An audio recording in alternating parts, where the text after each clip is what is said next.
লাশ যখন খাটের মধ্যে কবরস্থানের দিকে নেয়, কসম আল্লাহর নবী সাল্লাল্লাহু আলাইহি সাল্লাম বলেন, নাফরমান পাপীর লাশ যখন কেউ কাঁধে তুলে খাটের মধ্যে করে কবরস্থানের দিকে রওনা দেয়, আল্লাহর কসম নবী বলছে সে চিৎকার দেয় আর বলে, ইয়া ওয়াইলাহা আইনা তাযহাবুন, হায় আমার মন্দ কপাল, তোমরা আমারে কই নিয়ে যাচ্ছ, কেন ওইদিকে নিয়ে যাচ্ছ?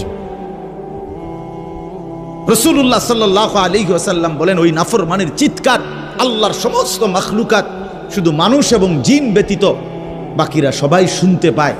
ওয়ালাউ সামিআল ইনসানু লাসাইকা, নবীজি বলেন মানুষ যদি একবার শুনতো, সাথে সাথে সমস্ত মানুষ চিৎকার দিয়ে বেহুশ হয়ে পড়ে যেত,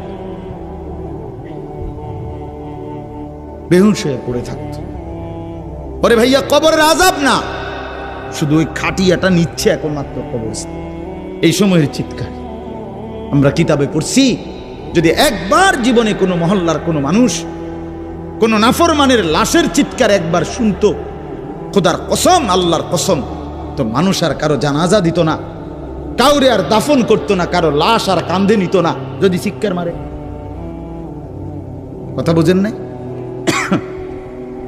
তো মানুষের লাশ পড়ে থাকতো, পচে গলে যেত। আল্লাহ তাআলা দয়া করছেন আমাদের উপর, দয়া করেছেন আল্লাহ তাআলা, দয়া করেছেন আমাদেরকে। এজন্য আপনাদের কাছে বলি, আমি সহ আপনারা সবাই আমরা একথা ভাবতে শিখি যে আখিরাত নিশ্চিত। ছেলেরা আমার, ভাইয়া, কেন এই রং তামাশার এই জিন্দেগি? এক ওয়াক্ত নামাজ পড়তে চাও না, চুল থেকে নিয়ে পায়ের নখ পর্যন্ত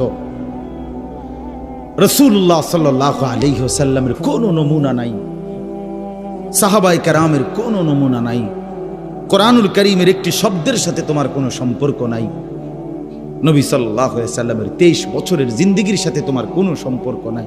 এ কেমন জিন্দেগি ভাইয়া? এ কেমন জিন্দেগি? মসজিদে এশার নামাজ চলতেছে, ওরা স্বেচ্ছাসেবকের কার্ড গায়ে দিয়া সবাই দাঁড়ায় আছে এখানে, তো তুমগো নামাজ কোন দিন? তোমরা যুবক বৃন্দ যে আয়োজন করলা ভাইয়া, তো তোমাদের নামাজ কোন দিন হবে? একটি সেজদার সামনে আমার মতো 100 মৌলবী, 1 কোটি মৌলবীর কি অর্থ আছে? আমি আসলেই কি আর না আসলেই কি, কিন্তু এক